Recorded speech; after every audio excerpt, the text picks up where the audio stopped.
Today we're talking about this, the espresso tonic. Now this as a drink has made people feel a whole bunch of different ways. It's made journalists who don't do good journalism go, how disgusting, how hipster, who could possibly want a bitter coffee and bitter tonic? But it's made the coffee industry, the specialty coffee industry as a whole, pretty excited. It's a fun, easy to make drink. You can serve guests in cafes, it's great for summer. Today we're going to look at it in a bit more detail. We're going to make our own version from scratch, see what we can learn as we chase the ultimate espresso tonic.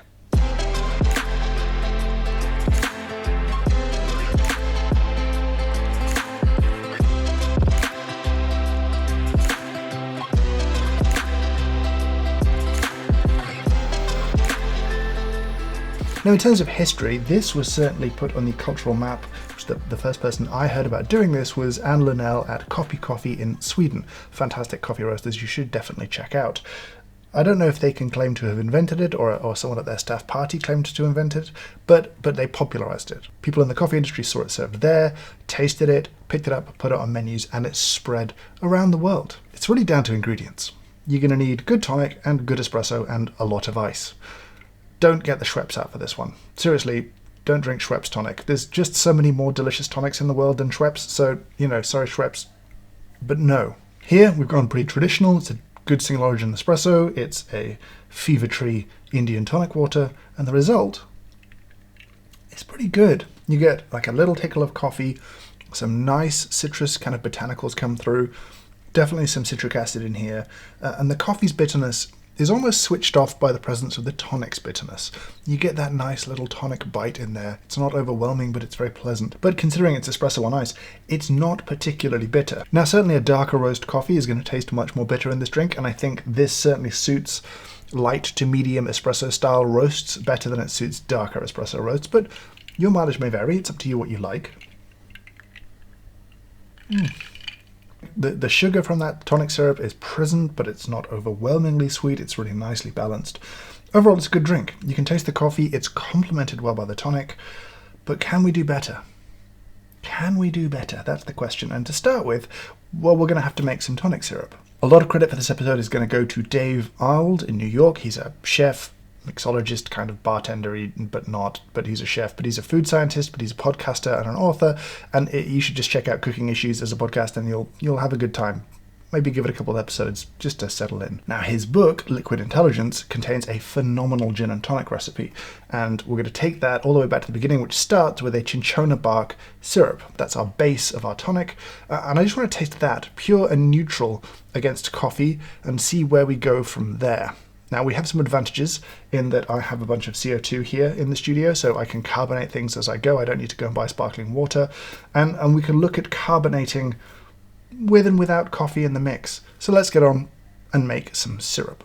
So to make the syrup, I'm using Dave Arnold's recipe, and I'm going to do a half batch. I'm going to take 10 grams of cinchona bark chips. I'm going to grind them in a hand grinder down to a fine powder. I'm going to add that to 375 grams of water, combine them in a little saucepan, bring them to the boil and leave them to simmer for 5 minutes. Let it cool down and then strain it through a strainer and then strain it again through a coffee filter. Here I'm going to use a V60 filter. You'll end up with a pretty clear looking liquid. Check the weight of the liquid and top it up with water back to 375 grams of weight. Now we're going to take 375 grams of sugar and combine it with the cinchona infusion to create a very simple cinchona syrup. That's going to be the basis of our tonic water. So we're back, and here's where things get really interesting. Here we've got the Fever Tree tonic, 140 grams of that. Here we've got the homemade tonic, slightly different color from the cinchona bark. What this is going to do is super interesting. By comparing and contrasting, one, I'll be able to tell what kind of sugar levels I'm aiming for. I know exactly how much sugar is in here, so if it's as sweet, too sweet, not as sweet as this, I've got some idea of where the sugar level in commercial tonic is. That's good. Secondly, this has a lot more aromatics and botanicals in it. This does not. When you taste two things like this side by side, you'll start to ignore what they have in common and only really taste the differences between them. So it should amplify what's in here that I like or maybe don't like and might want to change for a final recipe over here. This does contain one more thing, an acidulant. Now I'm recreating, according to Dave Arnold's recipe, lime juice with none of lime's flavour. Essentially it's a 6% acid concentration, a split between citric and malic acid. Those are the two primary acids in lime juice. In addition, there would be succinic acid in lime juice, but we're not going to use that because it's harder to get, and I don't think necessary or that useful for what we want to do in general. But enough talk, let's get on with some tasting. So let's start with the Fever Tree again. Very pleasant, really quite dominant citrus botanicals in there, which is interesting. Let's taste this without those. That is interesting to taste. A little bit more acid than in here, so I know that I need to use a little bit less acid when it comes to my preferred recipe. In truth, I don't think it's as sweet as this one over here is, so I might use a little bit more syrup in my recipe. What's really nice is that I can taste the cinchona bark. I can taste that sort of tonic syrup in there quite clearly, and it's still doing that thing where it kind of negates the bitterness of coffee, or at least complements it in a way that is extremely pleasant. Going back to this, it's like Sprite. It's lemons and limes. It's all you really taste. Really heavy on those. Now with coffee, personally, I like orange as a botanical more than I perhaps like lemon or lime. So what I'm thinking here is that I definitely want to have some citrus in this drink. I think it's a really nice aspect of this one that I definitely want to recreate. But I think I might go oranges and lemons, a little bit softer and warmer, and let that coffee still have room to be itself. I think it's going to be really easy to be a little bit heavy-handed with the citrus in this and have it just be quite dominant over the coffee, and that would be a terrible mistake. I know I need a bit more tonic syrup in there as a ratio, so I'm going to up that in this next batch. And I know I need a little bit less acid. This is a little acid heavy. It's like you've dosed lime juice into tonic water. You need some acid, and you'll find typically citric acid only used in here. There is something pleasant about the malic acid addition in this one. It's just a little bit dominant for me. First thing I'll do is essentially halve it in the next round. So here's the plan. I'm going to do half the acidulant here, half the sort of lime acid in this version, and 20% more syrup. That might be a bit heavy. No, we'll try it. I think 20% is about right. In addition, I'm going to get some orange zest and some lemon zest. I'm going to infuse it into the tonic water before carbonation, see if I can give it a little bit more of that kind of citrus kick, and then we'll make another round.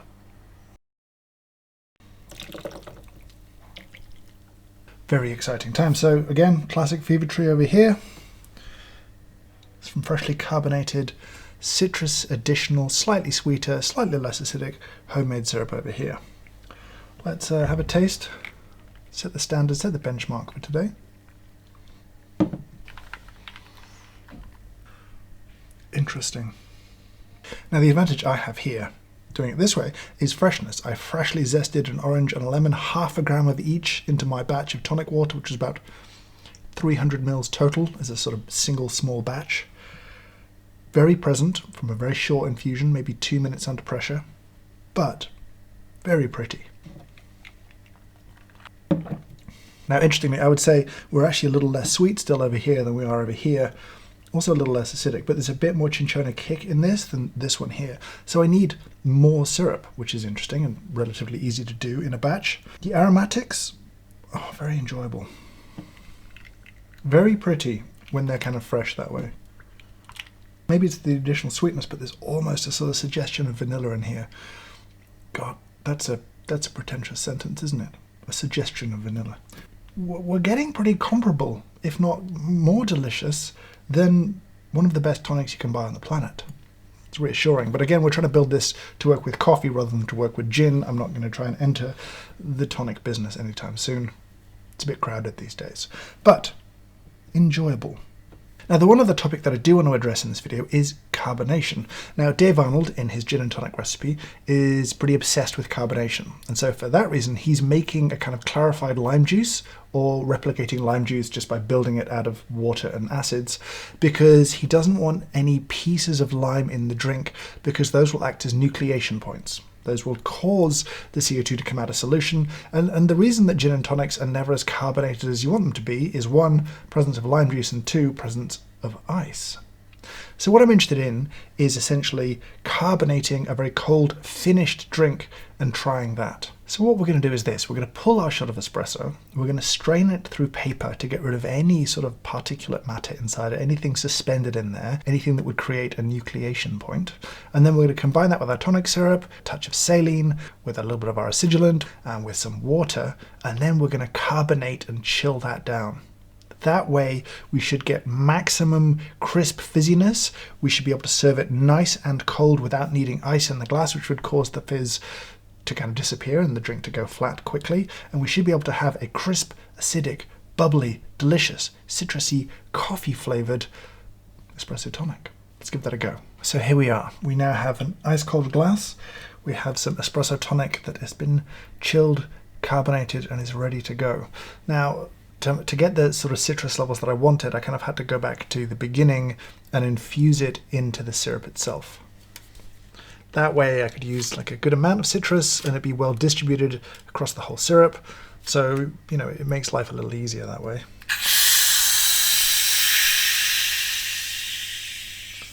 Because espresso has some foaming agents in there, we're going to be a little bit careful with this when we're pouring. So here it is, espresso tonic from scratch. That is delicious. The texture on that is really nice. That syrupiness is there. The acid is really nice. The sweetness is not overwhelming. It's really sort of squashed down the bitterness. Just a little citrus aromatic to make it complex and fun. You don't have to go the whole hog. You don't have to lose your mind and carbonate everything, though having no ice in there gives it an extra tickle of carbonation. Like it's really good. I've had quite a lot of coffee so far, and I want to keep drinking this. This is really super good. The thing for me, the lesson here is, one, this recipe is delicious, and I'll make sure it's on my website, which I'll talk about in a second. But two, this was really easy. You have one ingredient that's a little bit tricky to get, but a Google search will get you there. But as a process to make a drink like this from scratch, to make something as good as is available commercially, but have so much more flexibility. You can tune this into your coffee. Whether you're a cafe or you're at home, you could build a custom tonic around a particular coffee really easily. This is just like an Ecuadorian single estate coffee. It's really delicious. It's got like a kind of milk chocolate through a slight peachiness here, and so it works really well with just a little lemon and orange in there. But if you're using a Kenyan coffee, you could get away with using lemongrass or some pink peppercorns or some other interesting botanicals in your tonic mix. So they're there and they're subtle and they're interesting, but it is delicious. The full recipe, the whole breakdown, the techniques, all of that kind of stuff, including guidance on when and where you might want to add different botanicals, well, that's on my website. And that's a website that I built with this video's sponsor, which is Squarespace. Whether you need a website or a domain, I would recommend checking out Squarespace. They make it incredibly easy, intuitive to build an entire website. You start with one of their templates, and they have a huge array of beautiful templates divided by the different kind of uses you might have for your website. You might be building a blog, you might be building a portfolio for your work, or you might be trying to build a showcase for your cafe or your restaurant. Once you take the template, you begin to fill it with your words, your images, and very quickly it feels like something that is truly yours and a great representation of who you are and what you do online. And it'll look great across any device, any browser, all of that stuff is taken care of, but I don't need to take my word for it. Go, click the link below and sign up for a free trial. Build something beautiful, build something of yours. And when you're ready to launch, use code James Hoffman for 10% off any website or domain. Thanks to Squarespace for sponsoring this video. So that's it. That is my espresso tonic recipe. That's my kind of approach to this whole thing. I'd be really interested to know if you've built your own syrup at some point, if you do that all the time, if you've got a cafe or someone like that that does this as a standard.